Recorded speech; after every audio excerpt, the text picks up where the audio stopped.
normalement, devrait organiser le festival pour l'édition 2024.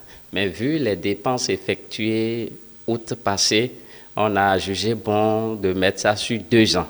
Donc ça fait août sur prochaine qu'on va organiser le festival. Mais néanmoins, ceux qu'on a aidés pour le FA ont commencé par nous déranger. Par exemple, l'année passée, il y a des gens qui ont eu l'information tardivement et qui n'ont pas pu se faire inscrire pour prendre leur FA. Ceux-là ont commencé par nous déranger que de tout faire pour les aider. Ils doivent avoir leur FA cette année. Donc c'est ça qui nous a amené à faire une assise ordinaire. Et à cette assise, on a décidé de donner le FA aux gens sans le festival. Du 16 au 17 août, nous allons donner le FA aux gens. Et à vive prix, comme c'est une ONG, nous portons une aide à la population. Dès qu'ils vont se rapprocher de nous, on va en discuter avec eux. Pour nous joindre, ils peuvent contacter le 66 26 44 39.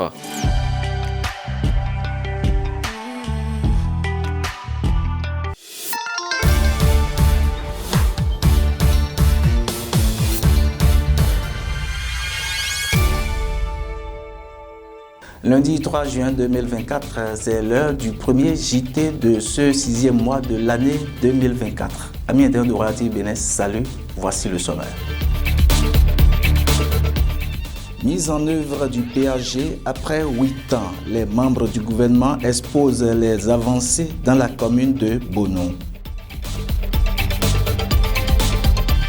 Examen du certificat d'études primaires, session de juin 2024. L'école primaire publique à Rwandi-Rouvet, dans la commune d'Adiara, abrite le lancement des épreuves écrites dans le département de l'Ouémé.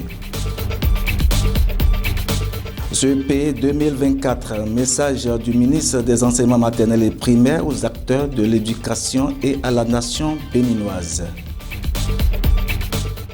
En page sport, nous recevons un invité au téléphone qui nous fera son analyse sur la finale de la Ligue des Champions. À nouveau, salut. Dans le département de l'Ouémé, c'est au complexe scolaire à Rwandi-Rouvet, dans la commune d'Adiara, que le préfet de l'Ouémé, Dr Marie Akpotrossou, le directeur départemental des enseignements maternels et primaires, Agossou Denis Sosa, puis le maire d'Adiara ont procédé au lancement des épreuves écrites, orales et sportives du CEP 2024. Ubin Lonou et Grégoire Mbedi pour le point. L'examen du certificat d'études primaires session de juin 2024 a démarré ce lundi 3 juin sur toute l'étendue du territoire béninois. Dans le département de l'Ouémé, les épreuves écrites de composition sont lancées par le préfet de l'Ouémé, accompagné du directeur départemental des enseignements maternels et primaires et du maire d'Adiara au complexe scolaire à Rwandi-Rouvet, l'un des centres de composition de la cité des Tambours. Pour cette année 2024, la statistique des candidats à l'examen du CEP dans le département de l'Ouémé s'élève à 41 436 candidats. Occasion pour le préfet du département de l'Ouémé de remercier le chef de l'État, le président Patrice Talon et son gouvernement pour les dispositions prises pour la bonne organisation de cet examen. C'est un sentiment de joie qui m'anime. Parce que tous les acteurs en charge de l'organisation sont sur pied, et la police républicaine, et tous ceux qui doivent contribuer à l'organisation de cet examen-là se sont mobilisés pour l'effectivité de cet examen du CEP. Donc il n'y a pas de faille et je voudrais en profiter pour remercier tous ceux qui ont œuvré pour l'effectivité de cet examen dans mon département. Et surtout aussi remercier le gouvernement de son Excellence le Président Patrice Talon pour l'organisation à bonne date des examens en général et en particulier pour cet examen du CEP 2024.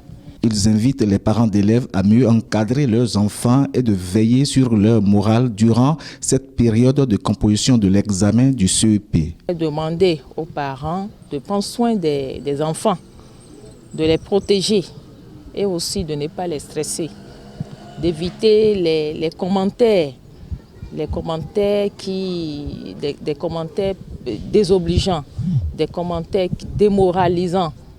Donc d'encourager les enfants, de ne pas les juger par anticipation, dire qu'ils sont déjà, après peut-être quand on sent que peut-être que l'élève n'a pas donné la bonne réponse, ça peut être un sentiment, peut-être que l'élève s'est bien comporté et qu'il a donné la meilleure réponse.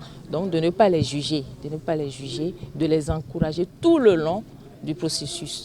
Qu'on ne leur donne pas l'impression que leur choix est dû à la faveur d'un tel ou d'un tel. Je voudrais insister là-dessus pour que cela soit compris de tous. C'est donc parti pour ces candidats à l'examen du certificat d'études primaires, session de juin 2024, de faire le compte rendu des leçons apprises durant cette année scolaire 2023-2024. Au total, ils sont 256 968 candidats qui planchent dès ce jour sur toute l'étendue du territoire national. À Dangbo, c'est l'école primaire publique d'Akpamé que le maire a donné le top pour les épreuves écrites de l'examen du CEP session de juin 2024. Sophie Roncari et Sylvain Anglais ont signé ce reportage.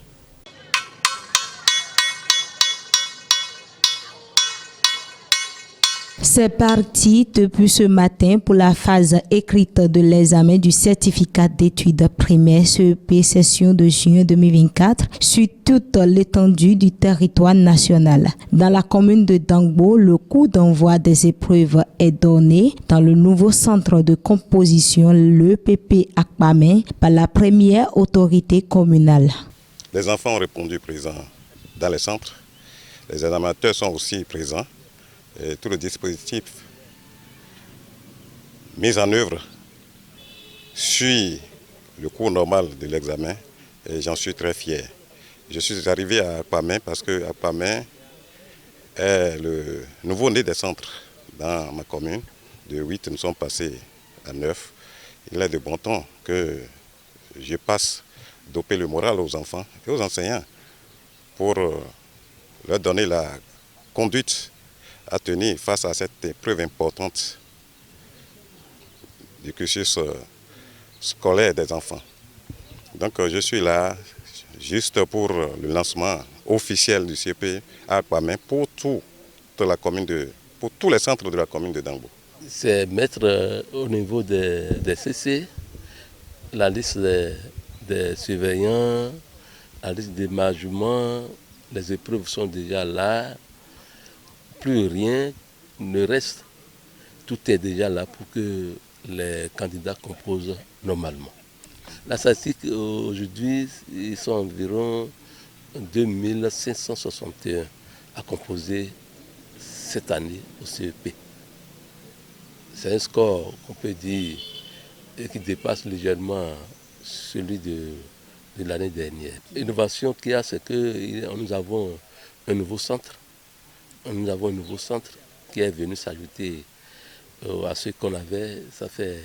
Et nous sommes aujourd'hui maintenant à un effectif de 9 centres dans Dangbo. Pour un bon suivi de ces candidats, les autorités font des doléances auprès des parents d'élèves et rappellent les interdits à respecter. Je leur demande de bien suivre les enfants parce que nous sommes en juin, temps saison pluvieuse où les maladies sévissent. Ils n'ont qu'à suivre les enfants à la maison, de la maison même au centre, les suivre. Et si, entre-temps, des enfants présentaient des maux, qu'ils aillent vite saisir les centres de santé pour correction rapide. C'est formellement interdit. C'est formel. Aucun parent n'est dans l'établissement. Ils sont à l'écart, ils sont hors de l'établissement. Le suivi n'est pas dans le centre. Le chef centre est là. Les examinateurs sont ici pour suivre les enfants avec eux. Lorsqu'il y aura problème et pépin, on veillera à les appeler. Et je crois que personne ne doit rester dans le centre. Aucun parent dans le centre, non. C'est interdit. Notons que ce lancement est marqué par la vérification des pièces d'identité, des conseils pratiques aux candidats surveillants et le déballage de l'enveloppe contenant la première épreuve. À la veille de la composition de l'examen du certificat d'études primaires session de juin 2024, le ministre Salimane Karimou a adressé son message aux acteurs du système éducatif et à toute la nation béninoise. C'est à travers ces extraits. L'année scolaire 2023-2024, qui a démarré le 18 septembre 2023, tire progressivement à sa fin. Le compte à rebours est donc engagé.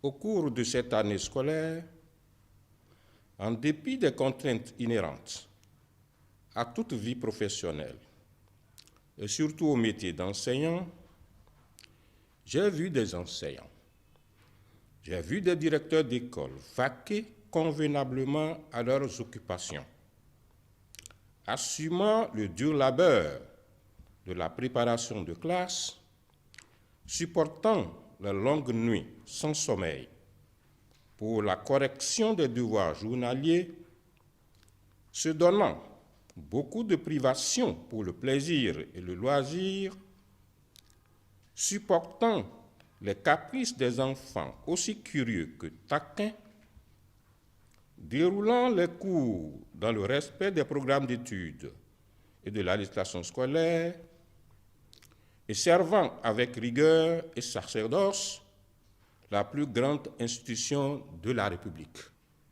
À vous, chères candidates et chers candidats, restez sereins, déconcentrés, confiants en vous et sans panique. N'oubliez pas les consignes et conseils de vos maîtres et directeurs de vos écoles. Les épreuves d'examen ne portent sur rien d'autre que ce qu'ils vous ont enseigné. Pour cela, n'ayez donc pas peur. Soyez à l'heure dans vos centres respectifs, du début jusqu'à la fin. N'oubliez pas votre pièce d'identité et tous les outils de travail nécessaires à l'examen. Vos maîtres et vos parents comptent sur vous. La République compte également sur vous. C'est sur ces mots que je lance officiellement les épreuves écrites, orales et sportives de l'examen du certificat d'études primaires CEP, session de juin 2024. La journée du 1er juin 2024 est déclarée journée nationale de l'arbre. Ce samedi 1er juin 2024, le Bénin célèbre la 40e édition de cette journée. Occasion pour l'association de développement de Couvet dans la commune d'Agro-Missirité de mettre en terre des milliers de jeunes plants. Une initiative appréciée par les autorités communales de cette commune. Plus de précisions, c'est dans ce reportage.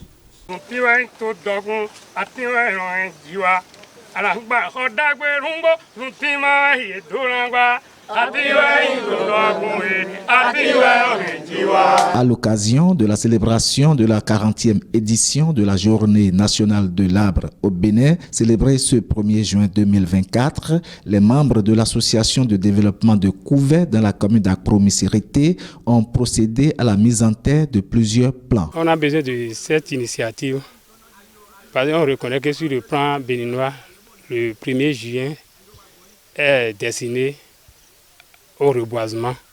C'est de là que l'initiative est partie et nous nous sommes regroupés avec les jeunes, y compris les têtes couronnées du village, pour pouvoir décider de faire quelque chose. Quand toute idée est partagée, l'engouement est commun.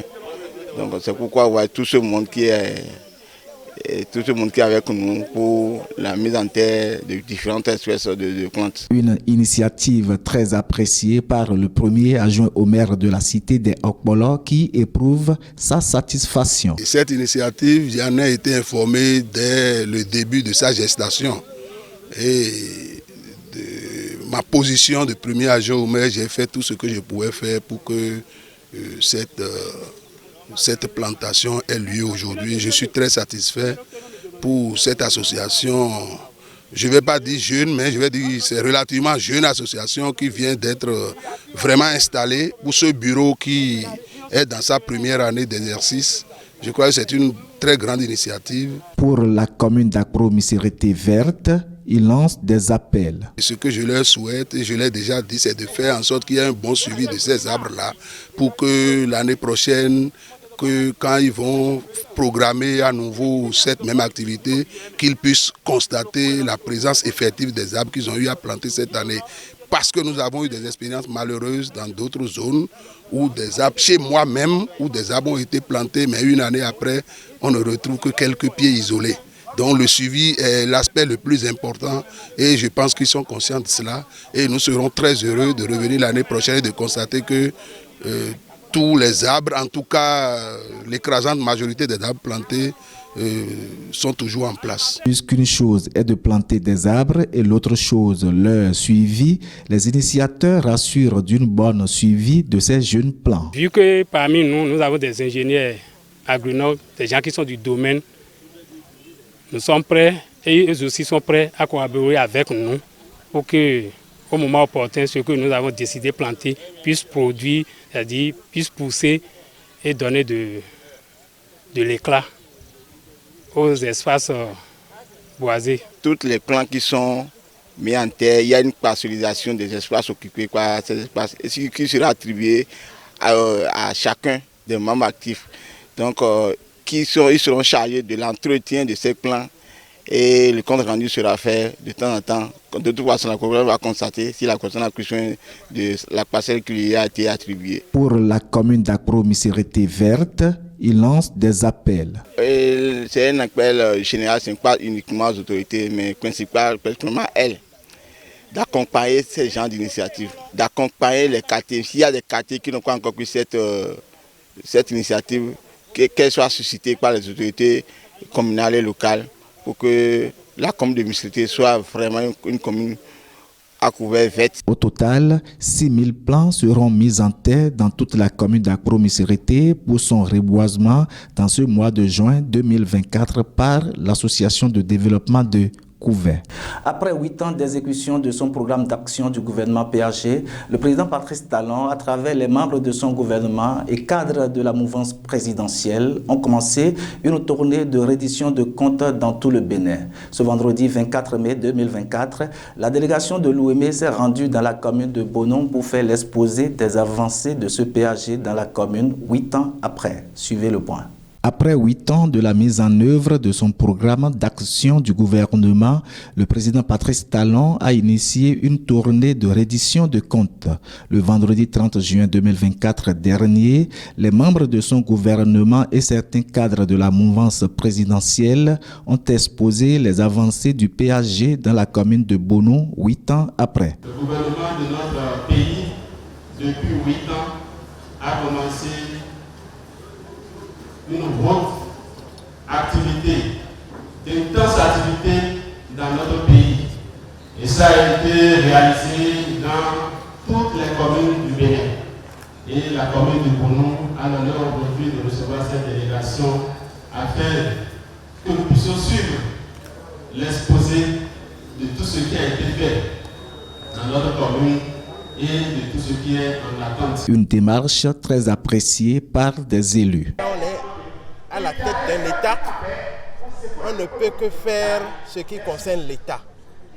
Personnellement, comme vous le voyez, je suis premier adjoint d'une commune.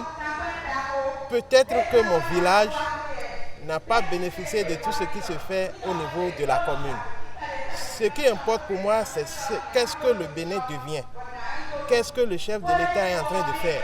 Il y a des projets qui impactent des communes ensemble. Nous sommes ici, nous sommes en train de parcourir tout le département de l'OUME. Je crois que cet exercice est très important et ce que j'ai noté depuis que nous avons commencé hier, c'est que au-delà de tout ce que nous disons, je pense que les populations même sont en train, sinon capitalisent déjà à leur propre niveau les actions clés du gouvernement. Tant qu'il reste à faire, rien n'est fait, dit-on. Les élus de la commune de Bonon ont reconnu les prouesses du PAG dans leur commune. Mais dans le secteur de l'eau, rien n'est fait. Par rapport à l'eau, dans toute la commune de Bonon, de façon générale, rien n'a bougé. Rien n'a bougé. C'est vrai que dans l'arrondissement de Damen, il y avait le début d'un commencement là, on avait installé un château là, mais ce n'est pas encore fonctionnel. Quand je prends l'arrondissement central, Bonou, l'arrondissement central, le centre de santé communal n'a même pas de l'eau. Au cours des échanges, les populations et élus de la commune de Bonou ont fait assez de doléances au chef de l'État à travers les membres de la délégation de cette tournée de reddition de comptes. Ils saisissent l'occasion pour les remercier pour la reconstruction de la RN4 en cours actuellement. Cap est mis sur la commune de Dangbo le 5, d'Adjoun le 6 et des Agégués le 7 juin 2024 prochain pour le même exercice. Page invitée dans cette édition, c'est juste après cette virgule.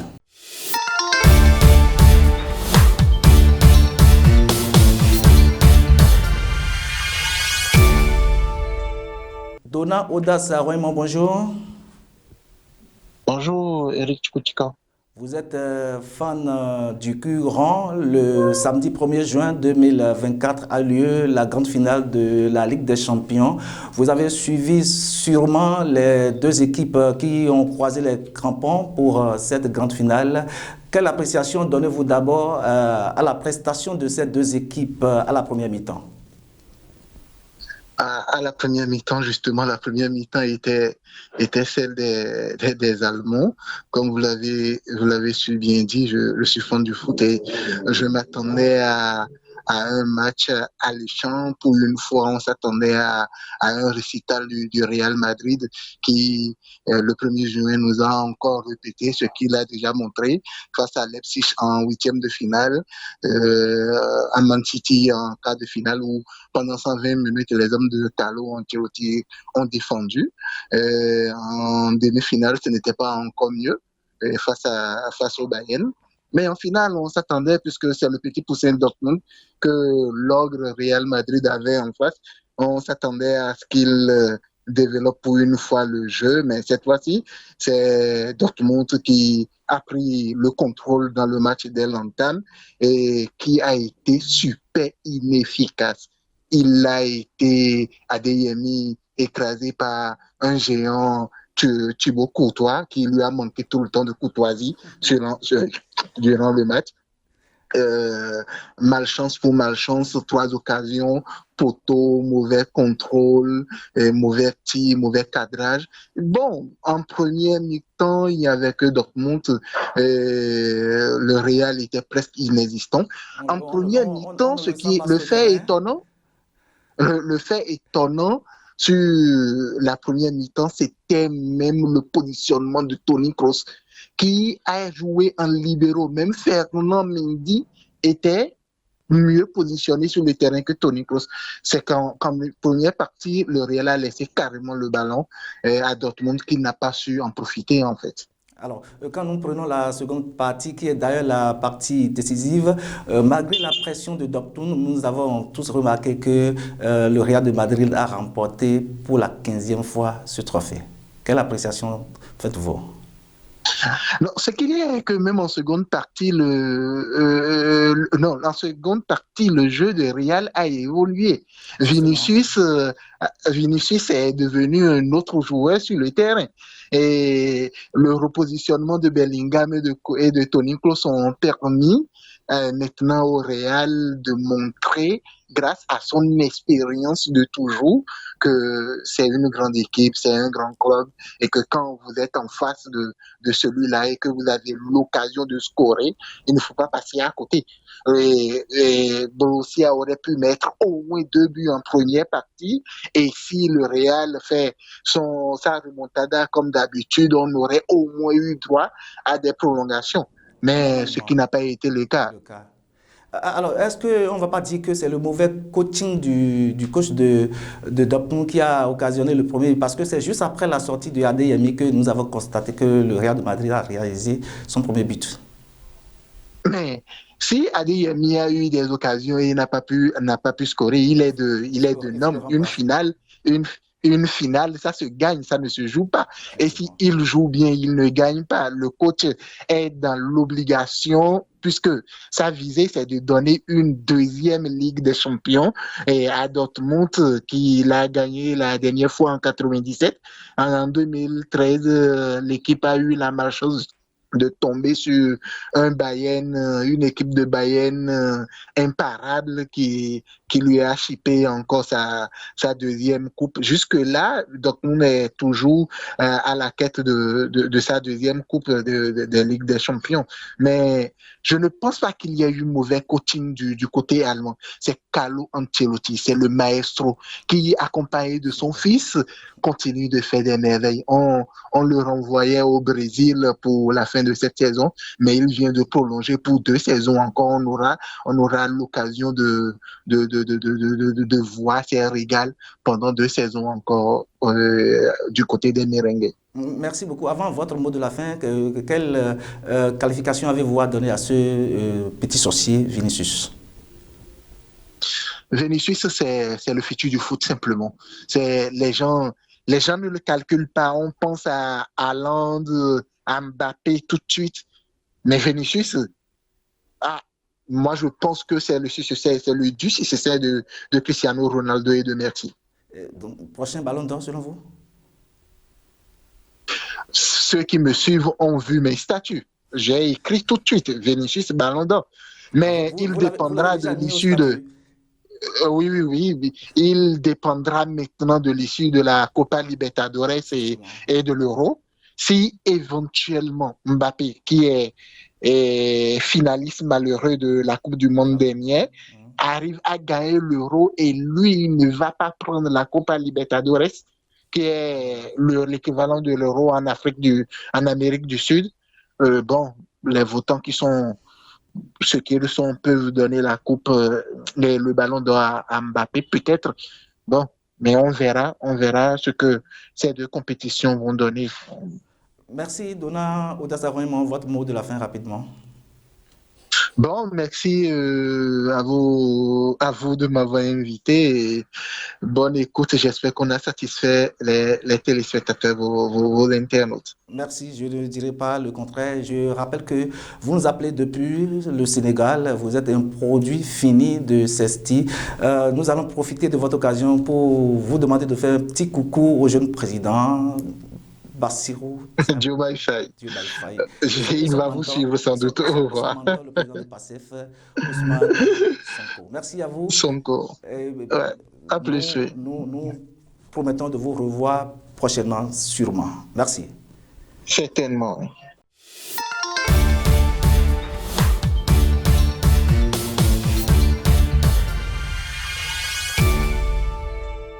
Le rêve d'un parent, c'est de voir réussir ses enfants sur le chemin de l'école. Mais l'atteinte de cet objectif requiert des préalables, surtout en cas de préparation d'un examen. Voici ce qu'en dit Dr Guy Rondaï dans l'une de ses pensées en vrac. La réussite à un examen est la somme de 2 facteurs complémentaires, l'encadrement des formateurs et l'épaulement du cercle familial, chacun apportant le succès à moitié. Amis internautes de Royal TV Bénin, c'est la fin de cette édition et nous profitons de cette occasion pour souhaiter bonne composition à tous les candidats au CEP session de juin 2024. Bonne semaine à chacun et à tous.